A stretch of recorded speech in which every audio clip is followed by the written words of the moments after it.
Hello प्यारे बच्चों, देखिए आज है 12th क्लास की फिजिक्स और चल रहा है बच्चों चैप्टर नंबर 13 जिसका नाम है नाभिक, that is nuclei.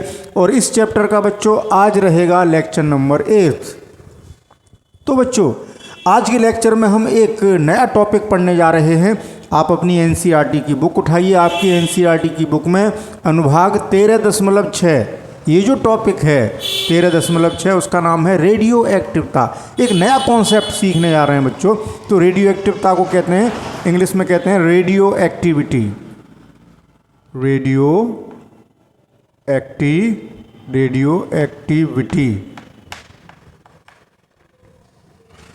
Radio activity क्या होती है थोड़ी देर में ये भी चर्चा करेंगे, लेकिन अभी ये बता देते हैं बच्चों कि ये जो रेडियो एक्टिविटी का फिनोमेना है, जो कॉन्सेप्ट है, वो बाई चांस हो गया था, संयोगवश प्राप्त हो गया था। रेडियो एक्टिविटी क्या होती है इसकी कोई रिसर्च, कोई शोध नहीं कर रहा था, बाई चांस हो गई है। दूसरे प्रयोग किए जा रहे थे और खोज हो गई रेडियो एक्टिविटी की। हुआ क्या था बच्चों वो समझ लें कि सन 1896 में A.H.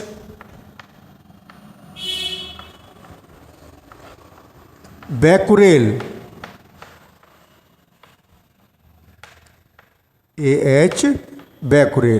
साइंटिस्ट का नाम है बच्चों। ये क्या कर रहे थे? यौगिकों की प्रतिदीप्ति और स्फुरदीप्ति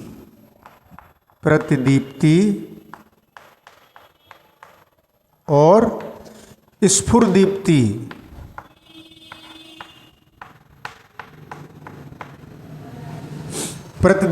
स्फुरदीप्ति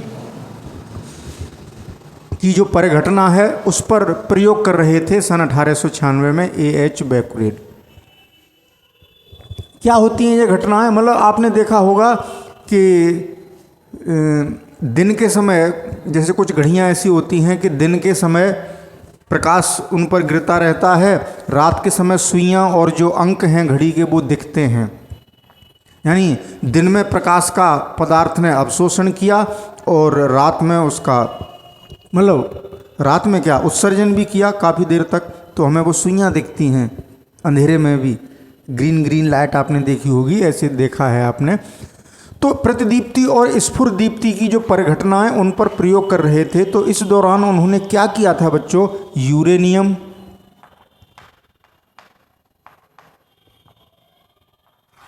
पोटेशियम सल्फेट,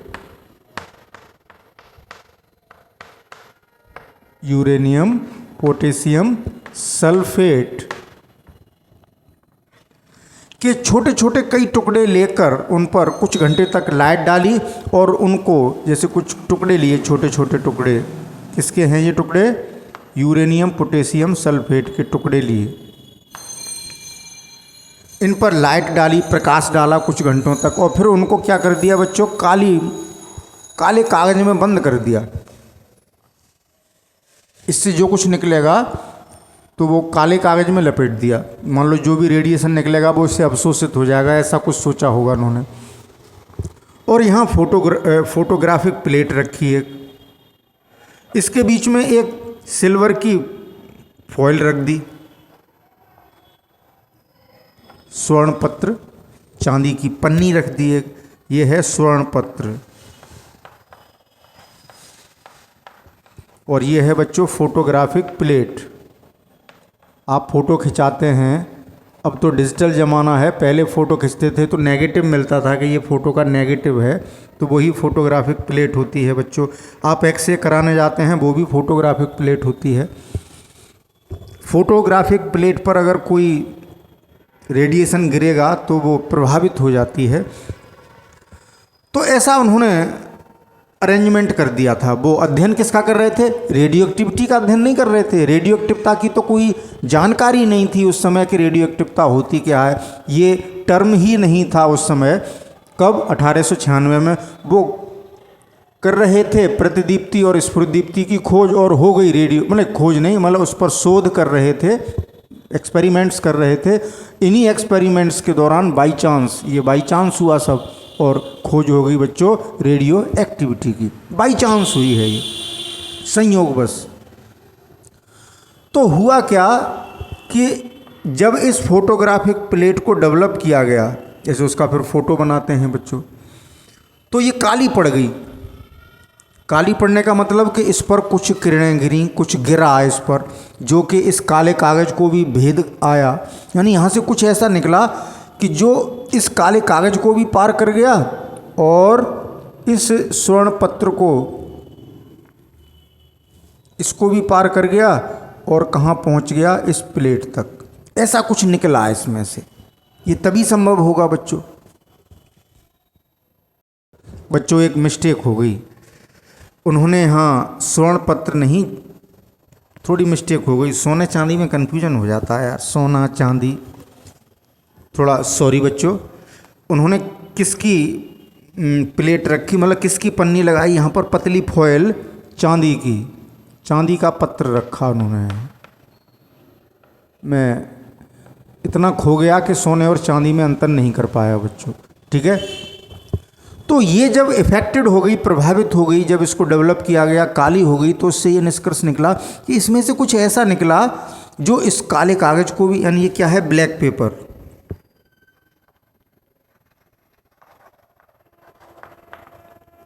इसको पार कर गया और चांदी के फॉयल को भी पार कर गया और फोटोग्राफिक प्लेट तक पहुंच गया, ठीक है। ये बैकुरेल ने फिर उसको एक्सप्लेन किया था, समझाया था कि ऐसा हुआ होगा, तभी ये संभव है। इसी परिघटना को बच्चों के जो पदार्थ हैं उनमें से कुछ पदार्थ है, सबसे नहीं, कुछ पदार्थ ऐसे होते हैं बच्चों जिनमें से कुछ किरणें निकलती हैं, अदृश्य किरणें, वो दिखाई नहीं देती बच्चों। उन अदृश्य किरणों का जो नाम था, वो जो इनविजिबल रेज थी, अदृश्य किरणों, अदृश्य किरणें जो थीं, उन किरणों का नाम रखा गया बच्चों बैकुरेल किरणें।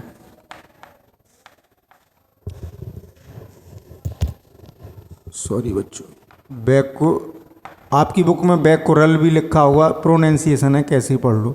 बैकुरेल किरणें, इस साइंटिस्ट के नाम पर, इन वैज्ञानिक के नाम पर, उनके सम्मान में इन किरणों को बैकुरेल, मतलब बैकुरेल ने इनको बैकुरेल किरणें का नाम दे दिया। ये रेडियो एक्टिव रेडिएशन थे बच्चों, अभी समझ में आएगी। यानी प्रकृति में कुछ तत्व ऐसे होते हैं जिनसे स्वतः ही, नेचुरली, प्राकृतिक रूप से किरणें निकलती रहती हैं। कौन सी किरणें निकलती रहती हैं? बैकुरेल किरणें। यानी उस पदार्थ का विघटन होता है, क्षय होता है। इस परिघटना को ही रेडियो एक्टिविटी कहा गया बच्चों। बात समझ गए? यानी ये अस्थायी तत्व होते हैं जो रेडियो एक्टिव, और ऐसे पदार्थों को रेडियो एक्टिव पदार्थ कहते हैं, ठीक है। तो ये कैसे होते हैं? अस्थायी, इनका विघटन हो रहा है, इनका क्षय हो रहा है, डिके हो रहा है, यानी मात्रा कम होती जा रही है, मात्रा उनमें से कुछ निकल रहा है। अब ये चौक है बच्चों, ये रेडियो एक्टिव नहीं है, इसमें से कुछ नहीं निकल रहा, तो ये जितना मात्रा इसकी है उतनी ही रहेगी, चाहे कोई छेड़खानी न की जाए। तो जितनी है 2 दिन बाद, 3 दिन बाद, 2 महीने बाद, 4 महीने बाद, 1 साल बाद, 2 साल बाद, ये ऐसे रखा है, इतना ही बना रहेगा। लेकिन जो रेडियो एक्टिव पदार्थ हैं उनमें से किरणें निकल रही हैं, बैकुरेल किरणें निकल रही हैं, तो वो पदार्थ धीरे धीरे धीरे धीरे धीरे धीरे कम होता जाता है। बात समझ रहे हैं? तो ऐसे जो पदार्थ हैं वो अस्थायी, ऐसे पदार्थों के नाभिक अस्थायी नाभिक कहलाते हैं। बहुत सारे एक्सपेरिमेंट्स के बाद ये पता लगा कि ये जो रेडियो एक्टिविटी है बच्चों, वो नाभिकीय परिघटना है, नाभिक से हो रही है, नाभिक से इसका कनेक्शन है, नाभिक से जुड़ी हुई है। ये जो भी किरणें निकल रही हैं, अगर आपसे ये पूछा जाए कि बैकुरेल किरणें या रेडियो एक्टिव किरणें भी कह देते हैं, रेडियो एक्टिव रेडिएशन विकिरण भी कह देते हैं, कहाँ से निकल रही हैं, तो आप ये नहीं कहेंगे कि पदार्थ से निकल रही हैं, कि परमाणु से निकल रही हैं, कहाँ से कहेंगे? नाभिक से निकल रही हैं। तो नाभिकीय परिघटना है रेडियो एक्टिविटी, यानी न्यूक्लियर फिनोमेना है बच्चों, परिघटना है ये, नाभिकीय परिघटना है रेडियो एक्टिविटी। धीरे धीरे बातें समझ में आएंगी, एक साथ में सब कुछ नहीं समझा सकता। यानी प्रकृति में कुछ ऐसे पदार्थ भी हैं, ऐसे तत्व भी हैं जिनसे अदृश्य बैक्यूरियल किरणें निकलती रहती हैं स्वतः ही, नेचुरली, प्राकृतिक रूप से। कुछ करना नहीं है हमें कि हमें इतना टेम्परेचर करना है, इतना प्रेशर करना है, कि उसे ठोंकना है, कि पीटना है, ऐसा कुछ नहीं करना। पदार्थ रखा है और उससे रेडिएशंस अपने आप बाहर निकल रहे हैं। ऐसे जो तत्व हैं वो, या ऐसे तत्व के जो नाभिक हैं वो अस्थायी कहलाते हैं। तो अस्थायी पदार्थों से ये परिघटना होती है बच्चों। तो इस खोज के लिए हेनरी बैक्यूरेल को बच्चों 1903 में नोबेल पुरस्कार मिला था। नोबेल पुरस्कार से इनको नवाजा गया।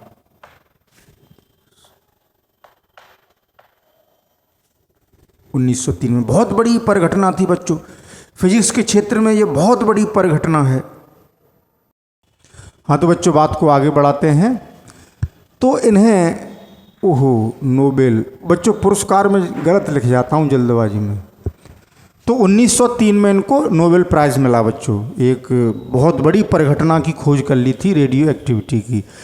तो बच्चों इसी परिघटना के बाद मैरी क्यूरी, साइंटिस्ट हैं ये, मैरी क्यूरी, और उनके पति यानी हस्बैंड कौन, पियरे क्यूरी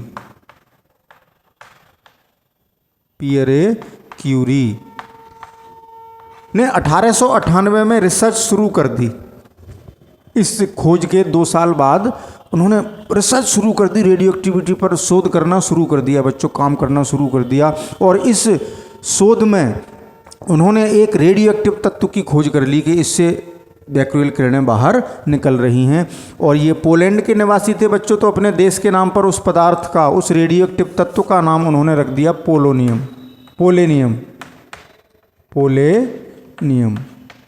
ये रेडियो एक्टिव पदार्थ है, रेडियो एक्टिव तत्व कह लें, रेडियो एक्टिव, इसकी खोज कर ली।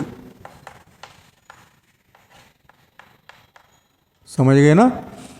चलता रहा कारवां, चलता रहा, शोध का कार्यक्रम चलता रहा। फिर उन्होंने एक और तत्व की खोज कर ली जिसको उन्होंने नाम दिया रेडियम। और ये जो परिघटना है बच्चों, रेडियम और पोलेनियम की खोज कर ली, इसको रेडियो एक्टिविटी कहते हैं। ये नाम भी क्यूरी ने दिया बच्चों, मैरी क्यूरी ने इस परिघटना को रेडियो एक्टिवता का नाम दिया था, रेडियो एक्टिविटी। ठीक है ना, बात समझ रहे हैं।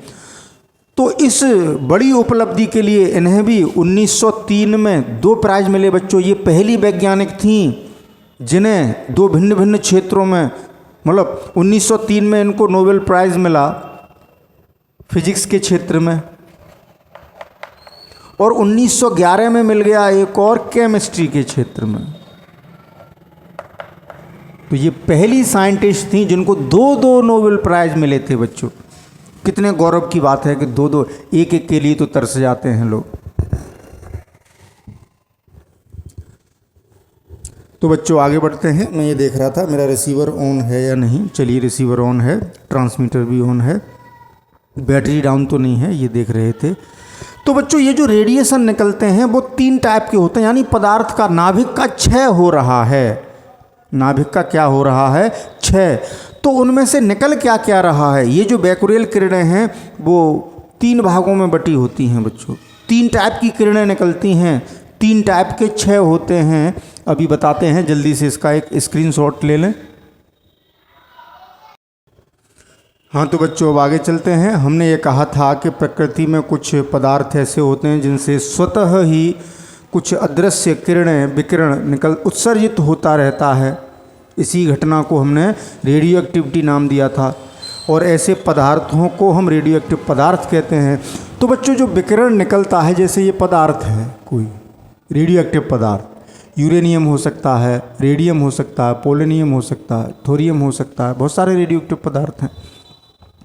तो हुआ क्या था बच्चों, अभी हमने मैरी क्यूरी की बात बताई थी। तो मैरी क्यूरी ने जब 2 रेडियो एक्टिव तत्वों की खोज कर ली, पोलेनियम और रेडियम की, उसके बाद बच्चों साइंटिस्टों में होड़ मच गई और खोजें शुरू हो गई।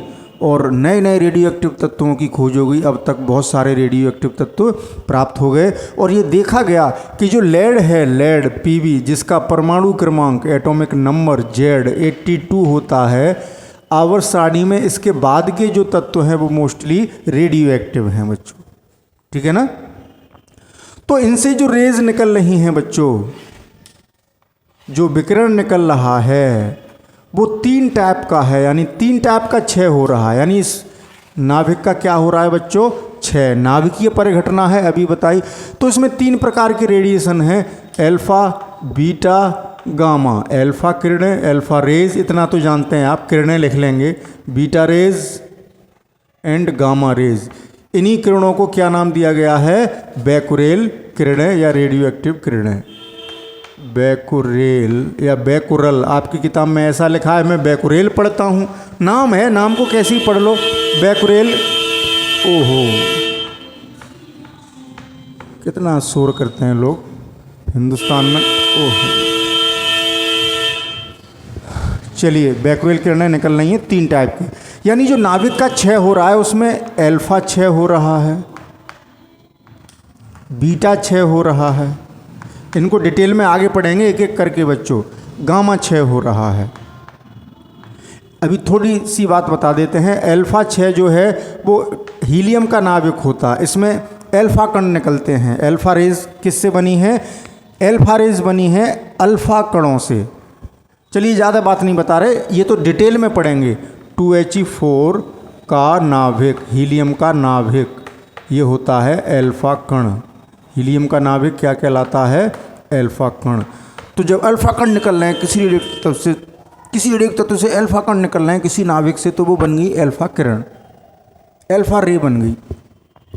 बीटा क्षय ये होता है इलेक्ट्रॉन। अब आप कहेंगे सर नाभिक में से निकल रहे हैं, नाभिक में इलेक्ट्रॉन कहाँ से आया? इस बात का जवाब अभी नहीं देंगे, आगे देंगे, या थोड़ी देर के लिए बता देते हैं। नाभिक में से जब बीटा क्षय होता है तो एक न्यूट्रॉन टूटता है प्रोटॉन में और एक इलेक्ट्रॉन में। ठीक है ना बच्चों। यही इलेक्ट्रॉन बीटा कण कहलाता है जो नाभिक के अंदर से निकलता है और ये बाहर निकलता है।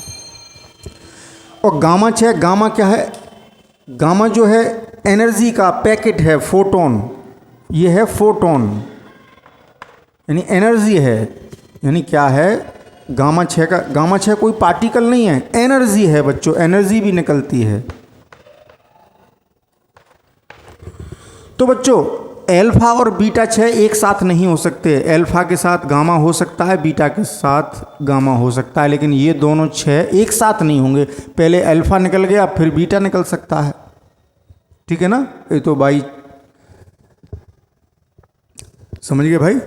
चलिए, तो अब बात हो रही थी बैकुरेल किरणें हुई 3 टाइप की, अल्फा, बीटा, गामा। यानी ये किरणें निकल रही हैं, अपने आप निकल रही हैं बच्चों उन पदार्थ से। तो पदार्थ डिके हो रहा है, क्षय हो रहा है। अल्फा क्षय को कहते हैं अल्फा डिके, अल्फा डिके। क्षय को डिके कहते हैं बच्चों, बीटा डिके, बीटा क्षय को कहेंगे बीटा डिके, गामा क्षय को कहेंगे गामा डिके। परेशान ना हो, इनको हम डिटेल में आगे पढ़ेंगे। अभी तो रेडियो एक्टिविटी की जानकारी ले रहे हैं बच्चों। यानी पदार्थ विघटित हो रहा है, क्षय होने को हम विघटन भी कह सकते हैं। पदार्थ विघटन हो रहा है। कौन विघटन हो रहे हैं? नाभिक, उसके नाभिकों का विघटन हो रहा है बच्चों। आज तो हम नाभिक कह रहे हैं बच्चों, लेकिन जब रेडियो एक्टिविटी की खोज हुई थी उस समय नाभिक की खोज हुई नहीं थी, उसके बाद खोज हुई है, तब फिर इसको हम इस तरीके से बोलते हैं। ठीक है ना, बात समझ रहे हैं। तो बच्चों इसके लिए एक नियम बनाया गया है। अब चलते हैं, आप एनसीईआरटी बुक देखिए, अगला अनुभाग दिया है 13.6.1। चलिए शुरू से करेंगे, पहले इसका स्क्रीनशॉट ले लो, हमें जगह चाहिए बच्चों उसके लिए। हाँ तो बच्चों अब आगे चलते हैं। आपकी एनसीईआरटी बुक में अगला उप अनुभाग है 13.6.1, जिसका नाम है रेडियो एक्टिव क्षयता का नियम, that is law of radio active decay. कि जो विघटन हो रहा है, जो क्षय हो रहा है नाभिकों का, वो किस दर से हो रहा है, यानी एकांक समय में कितने नाभिक विघटित हो रहे हैं, उसके लिए एक नियम बनाया है बच्चों। और वो नियम बनाया था बच्चों रदरफोर्ड एंड सोडी ने। रदरफोर्ड एंड सोडी। तो इस नियम में ये बताया गया है, वो रेट निकाली गई है कि किस दर से विघटन हो रहा है नाभिकों का। तो ऐसे मान लीजिए कि कोई आपके पास रेडियो एक्टिव पदार्थ है और जब आप ऑब्जर्वेशन कर रहे हैं, जब से स्टार्ट कर रहे हैं ऑब्जर्वेशन, यानी at time t equals to 0 पर जो नाभिकों की संख्या है n नॉट है, यानी n नॉट नाभिक अविघटित हैं। ये कितने हैं?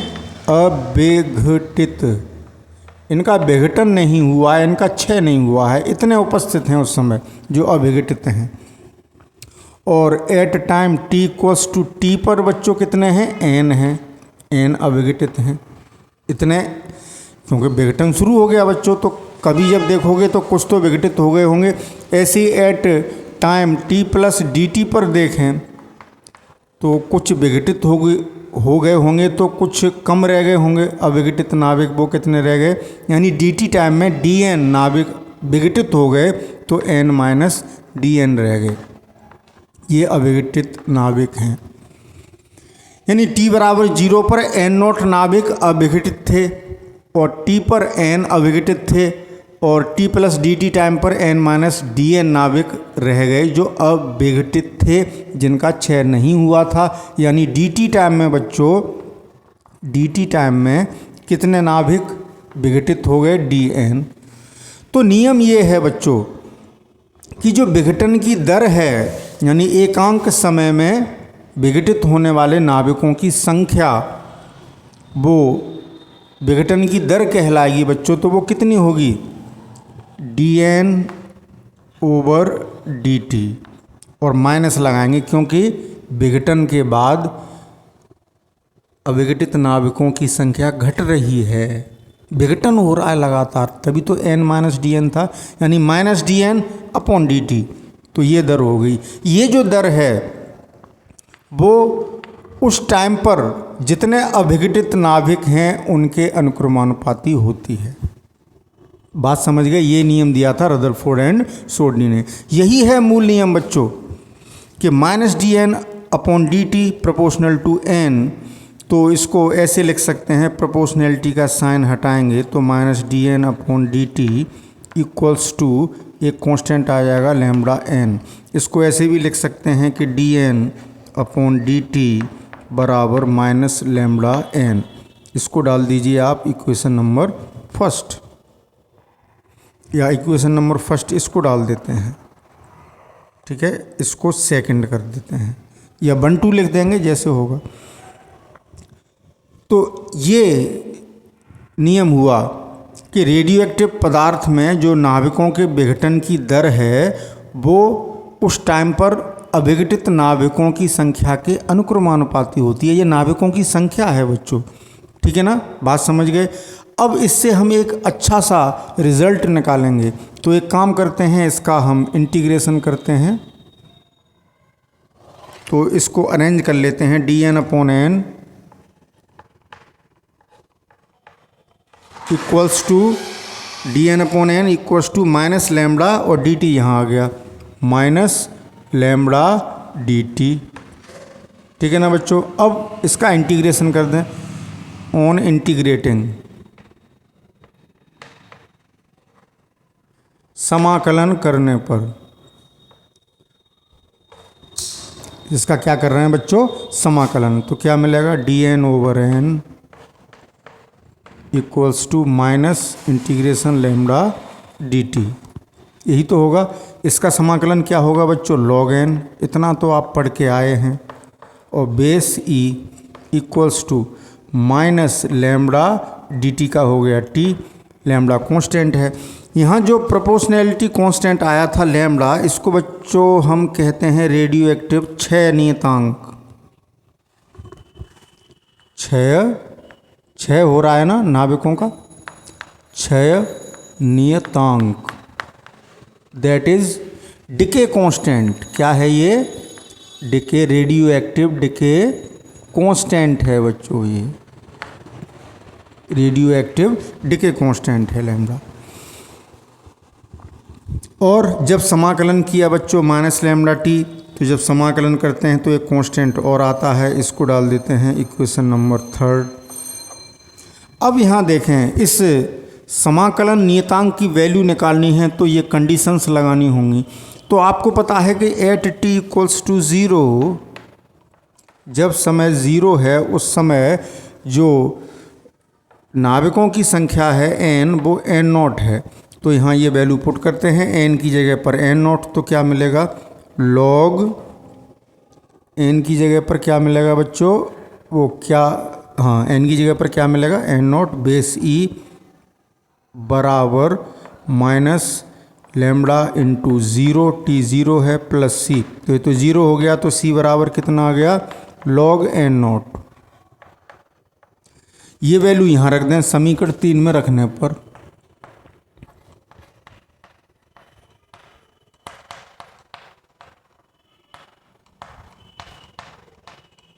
समीकरण 3 में अगर रखते हैं बच्चों इस वैल्यू को, तो हमें क्या मिलेगा जरा ये देखें, log n base e equals to minus lambda T plus c की जगह कितना रखेंगे आप log n0। यहाँ बेस e, अगर मैं लिखना भूल जाऊँ तो आप बेस e ही लिखेंगे, अंडरस्टूड है। log n0 बेस e, इसको इधर ले आते हैं तो log base e n minus log n0 base e आधार e बराबर माइनस लैम्बडा टी। अब बच्चों log m minus log n का आपको सूत्र पता है log m/n, तो इसको कितना लिख सकते हैं log n/n0 बेस e बराबर आ गया माइनस लैम्बडा टी। इसको कैसे लिख सकते हैं, आपने log पढ़ा है, तो n/n0 जो आधार है वो यहाँ पर, जो बेस है वो यहाँ बेस बन जाएगा, ये पावर बन जाएगी, तो n/n0 बराबर e⁻⁴ माइनस लैम्बडा टी, ये हो गया। इसको लिख सकते हैं n बराबर n0 into e⁻⁻ minus lambda T. ये एक्सप्रेशन आ गया बच्चों हमारे पास, ठीक है ना। यही रेडियो एक्टिव डिके लॉ है बच्चों। ये हो गई इक्वेशन नंबर, कहाँ तक आ गए थे हम, 3rd तक, अब ये हो गई 4। बात समझ रहे हैं, क्लियर हो रही होगी बात। तो और अभी आगे बात करते हैं बच्चों।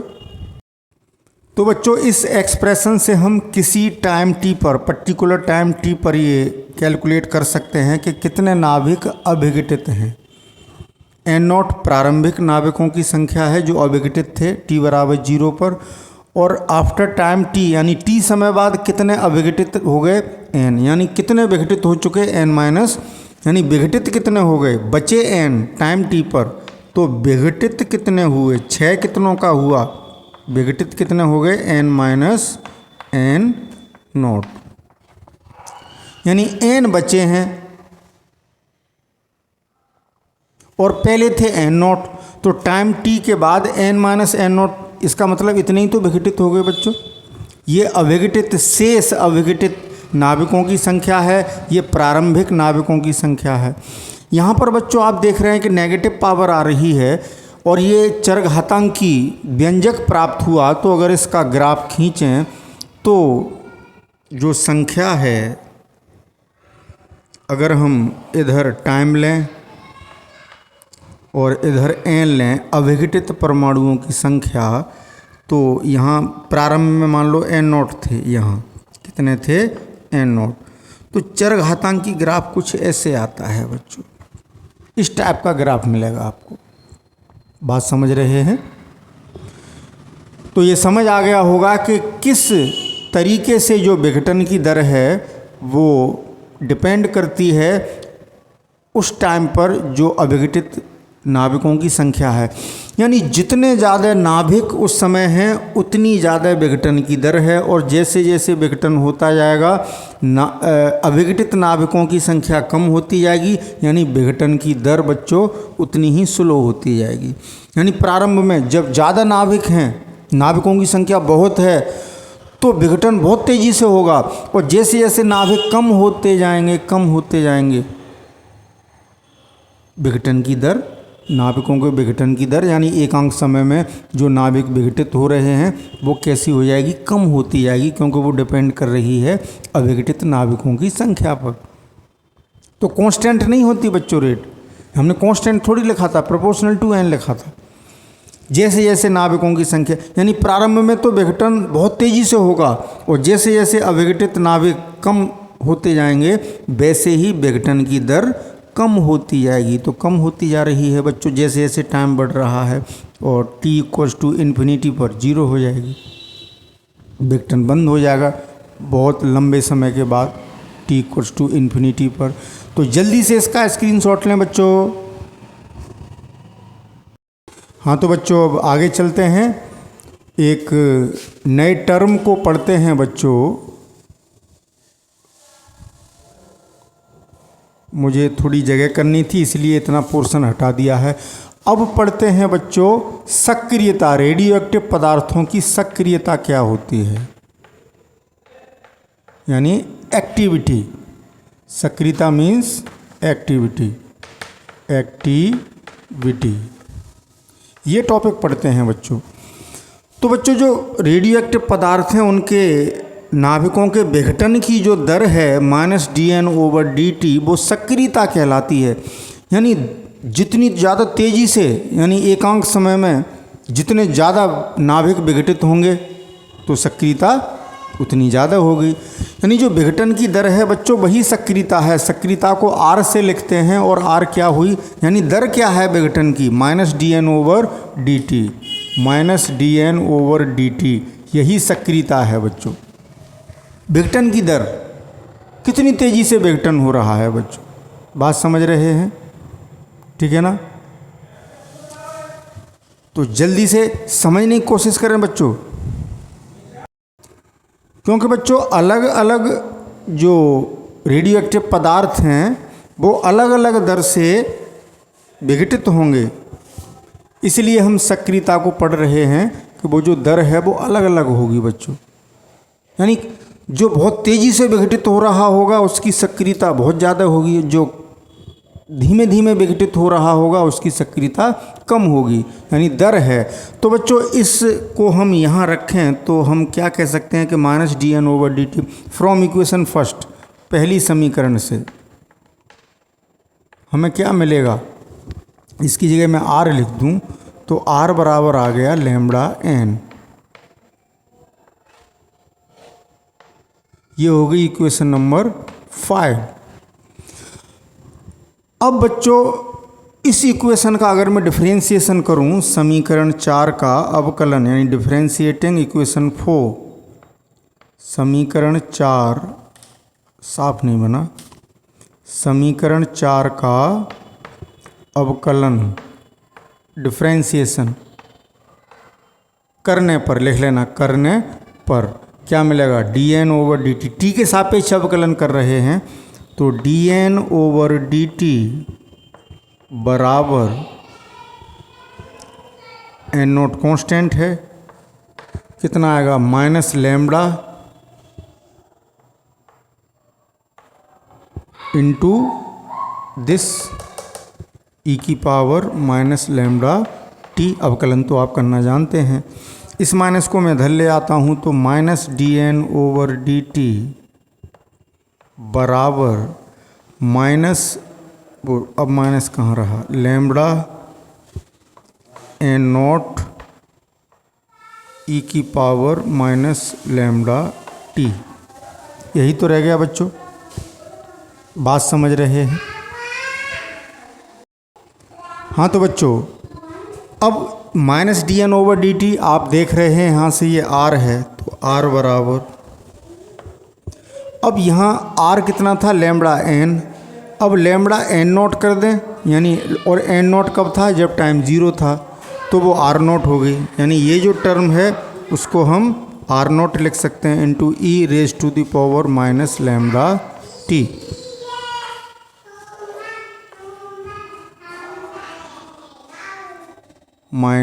-λt। तो बच्चों ये एक्सप्रेशन भी बिल्कुल इसी शेप में आ गया, बिल्कुल यही फॉर्म है, वही बिल्कुल, बस n की जगह r हो गया है ना, उसी तरीके से। तो ये इक्वेशन नंबर होगी बच्चों 6। ये हुई सक्रियता, where r naught equals to lambda into n naught. ये t इक्वल्स टू 0 पर सक्रियता हो गई, एट t इक्वल्स टू 0 पर इनिशियली, और एट एनी टाइम t ये इक्वेशन, इनिशियली ये इक्वेशन यानी प्रारंभिक अगर सक्रियता देखें तो इतनी है, और किसी टाइम t पर देखें क्योंकि n चेंज हो रहे हैं, अविघटित परमाणुओं की संख्या घटती जा रही है, तो सक्रियता भी घटती जा रही है बच्चों। सक्रियता का ग्राफ खींचोगे वो भी इसी तरीके से आएगा। बात समझ रहे हैं? तो जल्दी से इसका स्क्रीनशॉट लें। इसको भी इक्वेशन नंबर दे दें, इक्वेशन नंबर 7, इक्वेशन नंबर 7। ठीक है बच्चों। अब देखो बच्चों, ये जो सक्रियता है इसकी यूनिट की बात कर लेते हैं। इसका मात्रक क्या है? तो इसकी खोज जो रेडियो एक्टिविटी थी बच्चों, इसकी खोज किसने की थी? आपको ध्यान होगा किसने की थी इसकी खोज? बैकुरेल ने।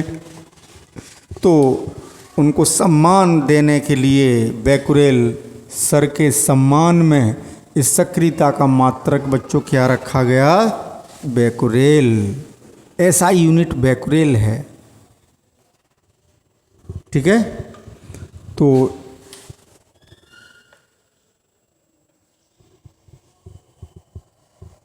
सक्रियता का मात्रक, सक्रियता का जो मात्रक है बच्चों वो क्या है? बैकुरेल।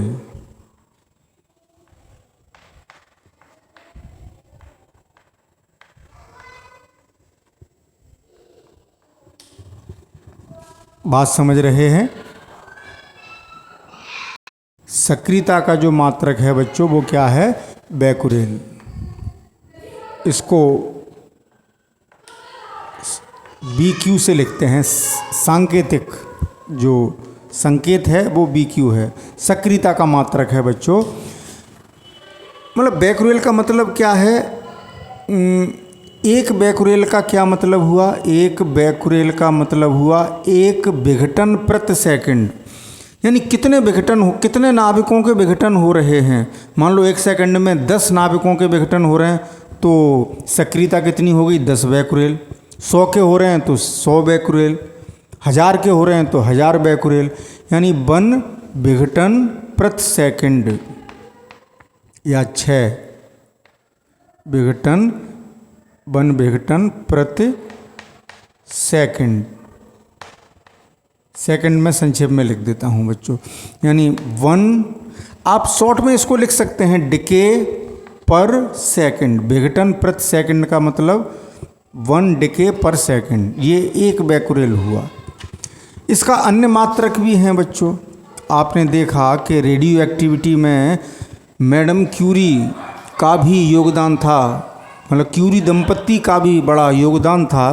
तो इसका एक अन्य मात्रक और है बच्चों, क्यूरी।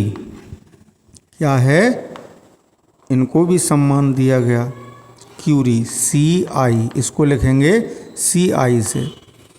लेकिन अगर इन दोनों में रिलेशन देखें बच्चों तो एक क्यूरी यानी CI, जगह कम है इसलिए मैं ऐसा कर रहा हूँ, इक्वस टू 3.7 गुणा 10⁻10 डिके पर सेकंड, यानी 1 सेकंड में इतने अगर डिके हो गए तो 1 क्यूरी हो गया।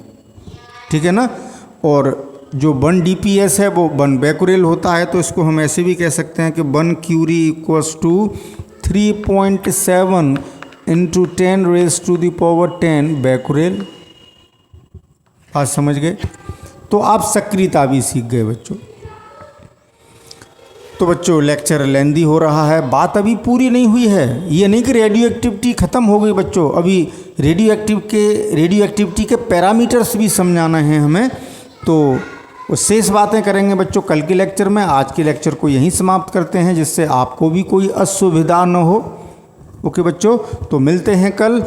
लेकिन जब कल का लेक्चर देखो बच्चों तो इसका रिवीजन ज़रूर करके आना, क्योंकि जब ये नहीं सीख के आओगे तब आगे की बात नहीं सीख पाओगे। ओके बच्चों, थैंक यू फॉर वॉचिंग। मिलते हैं कल एक नए टॉपिक के साथ, नया टॉपिक नहीं, इसी टॉपिक को कंटिन्यू करने के साथ। Okay, best of luck and good bye.